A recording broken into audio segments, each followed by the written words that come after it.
Activity 1 sa simple transfer trigger. Ito yung starting point ng game. So ito naman yung pinaka-entrance. Tapos pag pumasok dyan, dito naman sa regular time, dito natin sisimulan yung game. Pwede ka pumasok dito. Tatlo lang naman yung ginawa ko, tsaka dito sa mansion. Ito yung house A, magic shop, and mansion. Makatasin niya paano siya gumagana.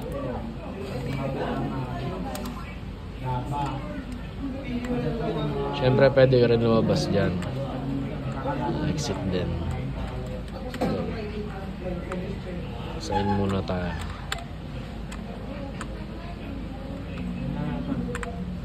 Ito lang yun. Ganun lang. Simple boss. Ito naman yung magic shop. Check this out ka.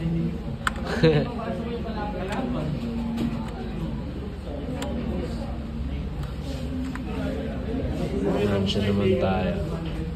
Puntahan muna natin lahat bago palawanan.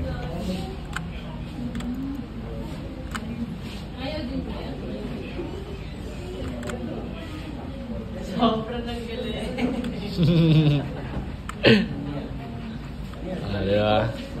Para makagawa ka ng ganito, kailangan mo lang pumunta dito sa event, edit. Tapos right click, kunyari dito.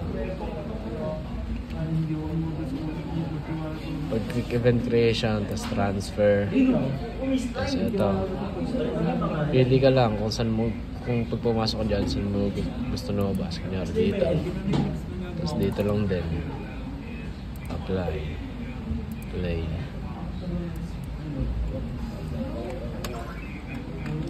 Pumasok tayo doon.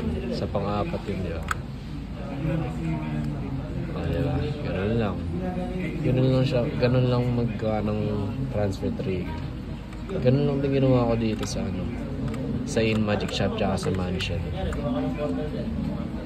Ganun lang din.